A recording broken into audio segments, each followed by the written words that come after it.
On the news, Vice President Kashim Shettima says Nigeria and China's strategic partnership key to Africa's development.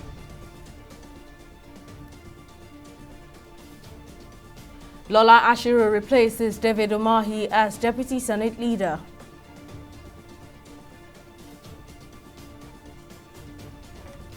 And Senate urges federal government to declare state of emergency on drug abuse in Nigeria.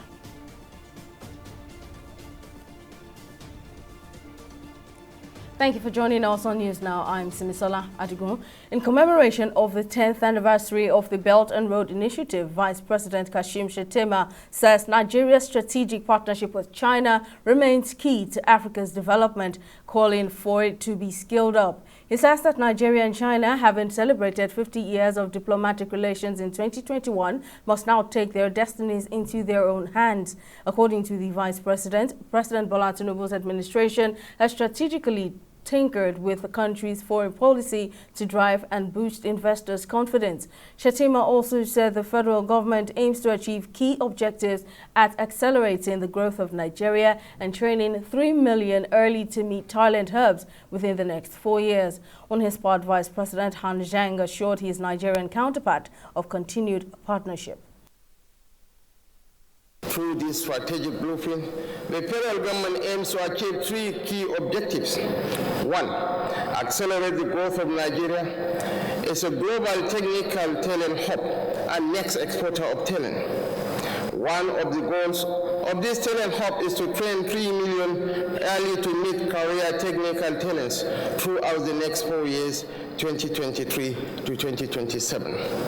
According to Korn Ferry, a global consultancy outfit, by the year 2035, there will be 65 million talent deficit across the world. The United States, Russia, and Brazil will suffer 6 million talent deficits. Africa is the youngest continent. The average age of the African continent is 19. Nigeria stands at a unique opportunity of tapping into this talent hub. Most importantly, our proximity to Europe, our proficiency in English is an added advantage towards repositioning our economy. The Minister of Humanitarian Affairs and Poverty Alleviation, Betta Edu, says poverty as a scourge has no place in Nigeria, as she likens it to sitting on a keg of gunpowder. Speaking at the launch of the Renewed Hope Conditional Cash Transfer Scheme at the State House in Abuja, the minister says the initiative and other empowerment programs of the federal government will improve the lives of Nigerians. Our correspondent Jide Olaniro completes the story. As a follow-up to President Bola Tinubu's maiden Independence Day speech, where he promised to initiate programs that will cushion the effect of his government's policies on vulnerable Nigerians, state actors and their development partners are here to flag off the conditional cash transfer scheme. President is not offering Nigerians even a 15,000 naira, but a 75,000 naira to boost their economic activities, put food on their table, ensure that their children have access to at least the basic education, ensure that families can have access to quality basic health care, ensure that people have the spending power to be able to fend for themselves. Cash transfers, as the Honorable Minister mentioned, are a widely accepted way, and not just widely accepted, but demonstrated to be one of the most effective ways of delivering relief to ordinary citizens, especially the poor and vulnerable who are hit by economic shocks, by increases in the cost of living. As the scheme seeks to alleviate the multidimensional poverty in the country, the issue of transparency and how the money will get to the intended beneficiaries is critical, and the Minister of Finance offers some explanations. The audit trail is there. The mechanism that is going to be used is one that is biometric. It is proven. You will be able to name every single person that has received those funds. So Nigerians can rest assured that this is an efficient and accountable way of providing relief to poor Nigerians. The Secretary to the Government of the Federation, who is representing The president at the event highlights some of the measures the Bola Tinubu's administration has made to effectively tackle poverty through the Ministry of Humanitarian Affairs and Poverty Alleviation. Restructuring of the Ministry of Humanitarian Affairs to include poverty alleviation and providing the policy framework for an aggressive poverty alleviation drive in Nigeria. 2, developing the renewed HOPE agenda for humanitarian response and poverty alleviation, which is a 7-year roadmap for poverty alleviation in Nigeria. 3, expanding the National Social Register to capture Nigerians living below $1 per day via a phased approach. 4, restructuring the National Social Investment Program and repositioning it for quick and efficient delivery that is transparent and accountable in line with our commitment to fight corruption. According to the World Poverty Clock 2023 data, there are 71 million extremely poor Nigerians, and the National Bureau of Statistics classify 139 million people as multidimensionally poor in Nigeria. So, empowering vulnerable Nigerians is a national emergency situation. Chide Olaniran, TV 360, Nigeria. Lola Ashiru, Senator representing Kwara South, has replaced David Umahi as the Deputy Leader of the Senate. Umahi, who represented Ebonyi South, held the position from June to August before he assumed office as Minister of Works. Meanwhile, Peter Nwebonyi, Senator representing Ebonyi North, will now serve in Ashiru's former position as Deputy Chief Whip. The changes in the Senate majority leadership of the Red Chamber were announced by Senate President Godswill Akpabio on the floor of the upper legislative chamber on Wednesday. The Senate has resolved to approach the federal government to declare a state of emergency on the high rate of drug abuse in the country. These resolutions followed a motion sequel to another on the growing menace of illicit drug use and other mind-altering substances across Nigeria. The resolutions were sponsored by Hussaini Uba, APC Jigawa Northwest, at plenary, as he expressed worries over the high rate of hard drugs and narcotic consumption in the country. Our correspondent Folashade Olusegun has more on this story. The arrest of 31,675 drug offenders and the seizure of drugs by the National Drug Law Enforcement Agency between February 2021 and June 2023 lays bare the rising menace of drug trafficking and abuse in Nigeria. Sponsoring the motion during plenary, lawmaker representing Jigawa Northwest, Hussaini Uba, expressed worry over the use of mood-altering or psychoactive, performance-enhancing drugs, dependence drugs, as well as abuse of prescription drugs. The Senate is also to note that according to a report by the United Nations Office on Drugs and Crime and the European Union on Drug Use in Nigeria, about 14.3 million Nigerians between the ages of 15 and 64 are drug abusers. Experts identify the side effects of such practice to include addiction, trauma, mental illness, and oftentimes cause ill health, violence, death, and involvement in criminal activities. Senators emphasized that urgent action needed to be taken to avoid an escalation of the already precarious security challenges in the country. We looked at this issue of drug abuse with every seriousness because today most of our cities and even villages today have turned to be network for selling hard drugs.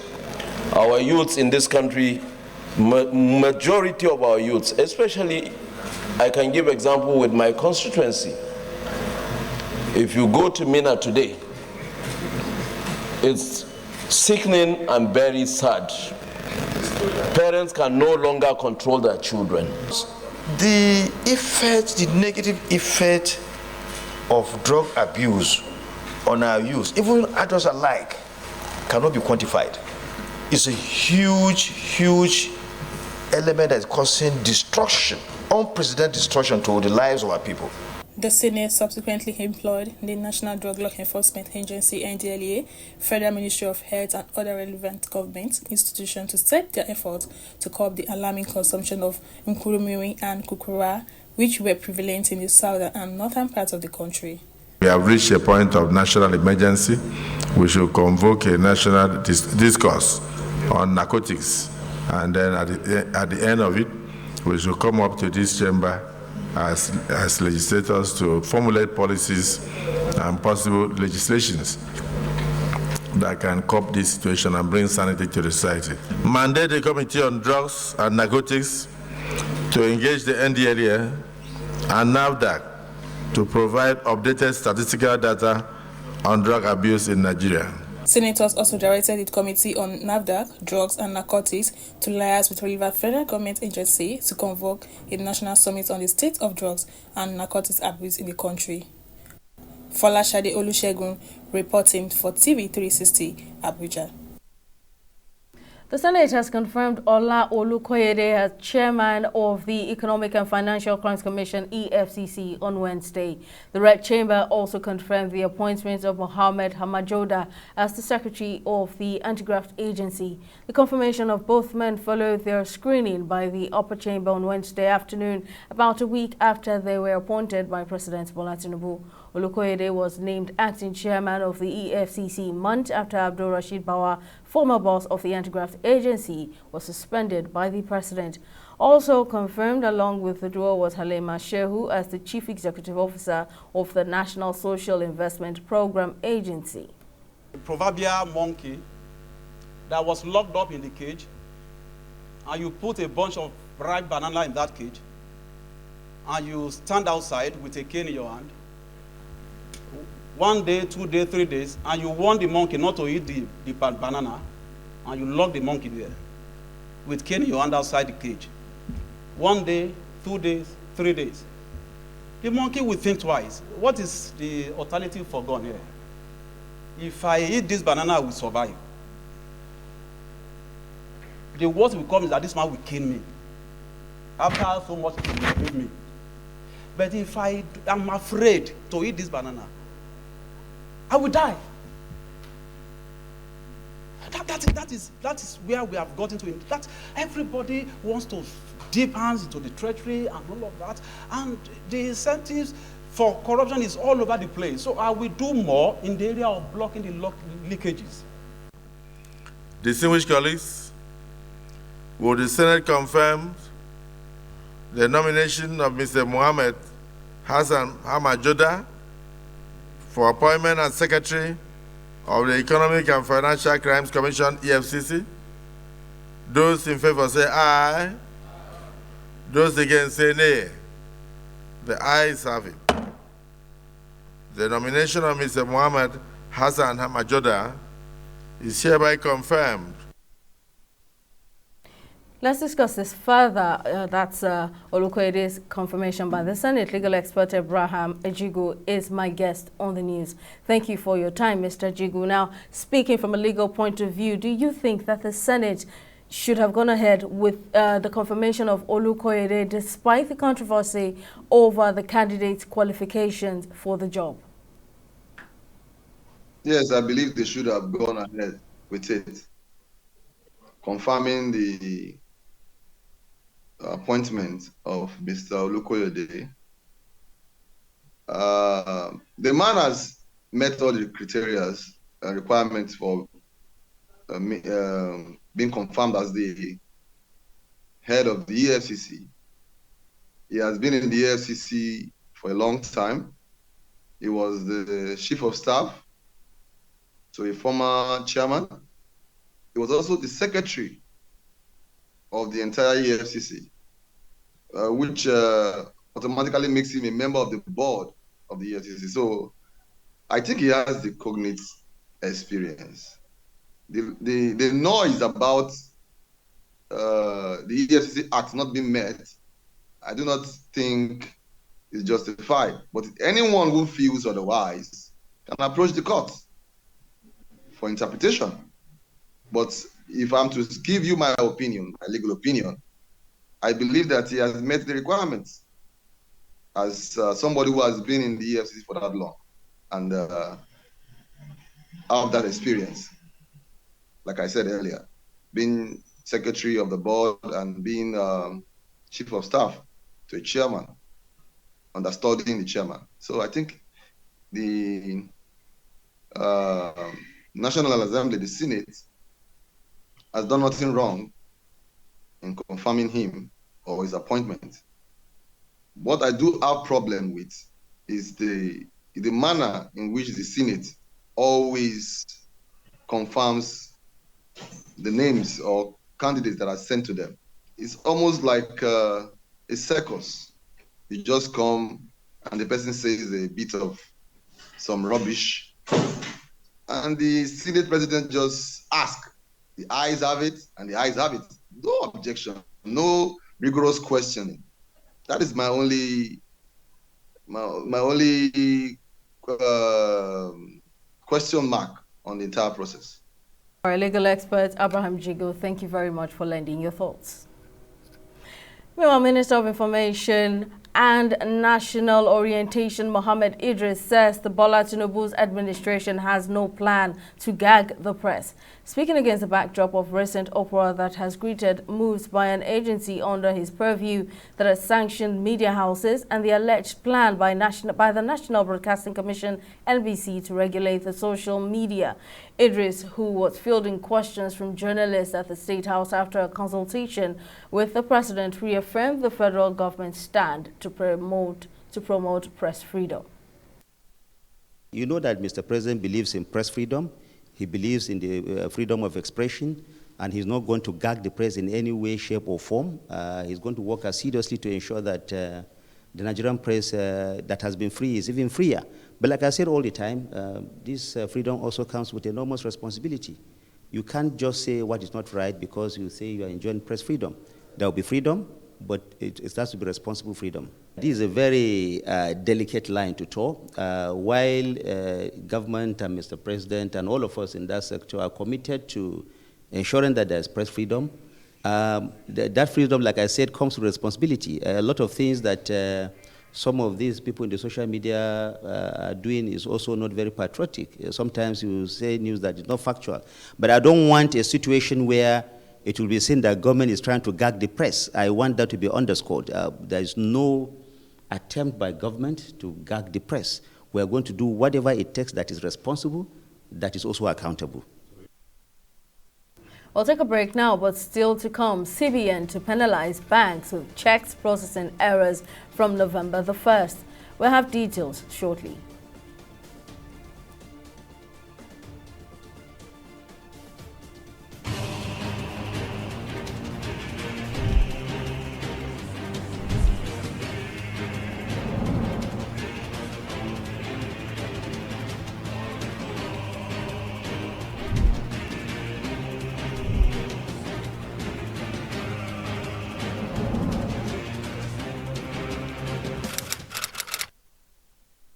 In the last 3 years, we have built a multi-purpose center, which is the envy of all in our constituency. And I can tell you that the people who are living there are already enjoying it. Guy, do you think what this man just said is true? See, I seriously doubt. I'm sure it's one of those their silly lies. Wait, do you know there's a way to find out if these things he's saying is true or not? This is the Construct app. It gives people like us a sure way to track implementation of constituency projects. It gives valid and verified information on location of projects, amounts allocated, amount funded, the level of job done, and even the profiles of concerned legislators. You and I can post directly on this app. Are you serious? This is the Go-To app if you want to know how our Commonwealth is being expanded by the government. Wow. Let's even see if what this man said is true. Show me. The Construct app is developed by Other Paper Nigeria with support from USAID and is available on both Google Play Store and Apple Store. And it's true. Of course, I told you. Welcome back. Let's take you through our top stories. In commemoration of the 10th anniversary of the Belt and Road Initiative, Vice President Kashim Shettima says that Nigeria's strategic partnership with China remains key to Africa's development, calling for it to be scaled up. He said that Nigeria and China, having celebrated 50 years of diplomatic relations in 2021, must now take their destinies into their own hands. According to the Vice President, President Bola Tinubu's administration has strategically tinkered with the country's foreign policy to drive and boost investors' confidence. We also told you that the Senate has confirmed Ola Olukoyede as chairman of the Economic and Financial Crimes Commission, EFCC, on Wednesday.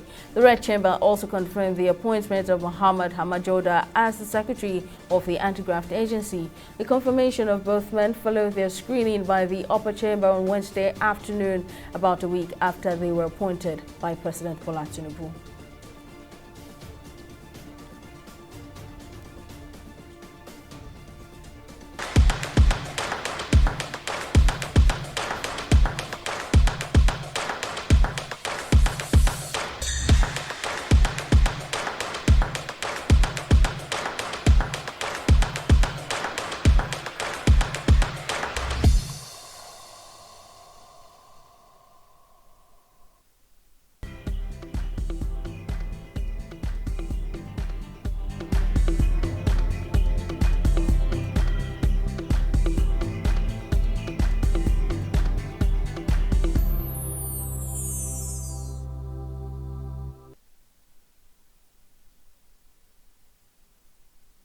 Kwalia is on standby with business news. Over to you, Tamilore. Thank you, Simisola. Hello and welcome to Business News. The Central Bank of Nigeria, CBN, says it will commence penalizing deposit money banks, DMBs, whose equipment distort images and data being transmitted during check truncation process from November 1st, 2023. The move aims to reduce the reported increase in magnetic ink character recognition failures in banks. The Apex Bank also advised DMBs to ensure their in-house check processing equipment is properly calibrated and supervised. It further directed DMBs to contact their personalizers and reiterate the need to revalidate the MICR code line details for correctness in accordance with the NCS and NICPAS 2.0 version. And in order to strengthen digital infrastructure for an efficient, innovative payment system in the country, the Nigerian Communication Commission, NCC, and United Bank for Africa, UBA, have canvassed multi-dimensional collaboration to boost transaction. According to the Deputy Director of NCC, Anthony Ikemfuna, strengthening digital infrastructure for efficient and innovative payment system is a long-term endeavor that requires collaboration, investment, and adaptability. He added that the Commission is keen on providing quality services to customers across the country. Talking about collaboration, we collaborate a lot with the CBN to deepen digital infrastructure. We give short codes to companies that have CBN licenses, financial institutions that have CBN licenses. Without those short codes, they can't monetize, even though they are not our licenses, just to aid in deepening usage of financial services. We issue them short codes. Condition is that they must have license from CBN. Also from the NCC perspective, we also understand that the system themselves have to be functional. So we are very, very keen and very, very particular about quality of service. So we have a department in the Commission that deals with quality of service issues, ensuring that the networks deliver on what they promised. When you look at the digital infrastructure, the things we should pay attention to in the immediate are the platforms. That's the systems on which the digital systems run. I think those ones are very, very important. That's the platform that drives the digital, the different applications. So that platform is critical. The applications themselves, they are also very critical. When we look at the different things we're doing, is those applications actually that makes those services to run, how they communicate to each other. Another thing that comes to mind is the network. How are these exchanges delivered from one part to another part, from one side to another side? We'll take a break and be back with Stock Market Report.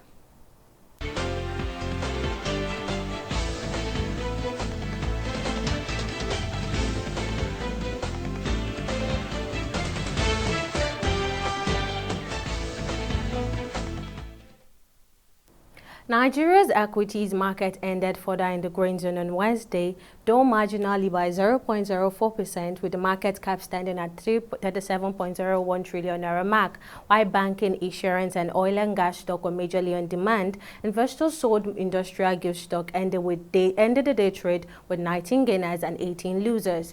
Guinea Insurance led the gainers with 9.09 share price appreciation, followed closely by Eternal, which closed at 14 naira 80 kobo per share. In aggregate, Wednesday trading ended with 397 million volumes of shares valued at over 4 billion naira in 6,165 days.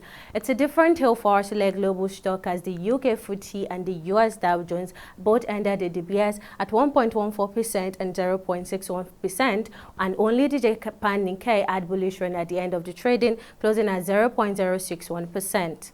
And that's all on the stock market report. Over to you, Simi. Thank you very much, Samilare, for that update. And on the foreign scene, following the deadly attack on the Al-Ahli Arab Hospital in Gaza, members of the Organization of Islamic Cooperation, OIC, have called for an oil embargo and other sanctions on Israel and the expulsion of all Israeli ambassadors. According to the Iranian Foreign Minister Hossein Amir-Abdollahian, made the remark in a statement on Wednesday amid an emergency OIC meeting in the Saudi city of Jeddah to discuss the escalating Israeli-Palestinian conflict. Amir-Abdollahian also called for the formation of a team of Islamic lawyers to document potential war crimes committed by Israel in Gaza. On Tuesday night, an Israeli air raid on a hospital in Gaza killed about 500 people, according to Palestinians, in one of the worst attacks since the violence began on October the 7th. And on the sporting scene, Barcelona President Joan Laporta has been charged as part of the investigations into alleged bribes paid to referees. This is according to a Spanish court on Wednesday.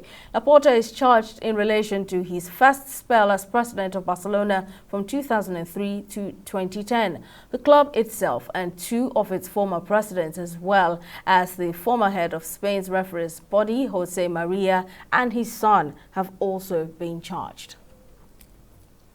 Well, that's all on the news at this time. Many thanks for staying with us. I'm Simisola Adigun.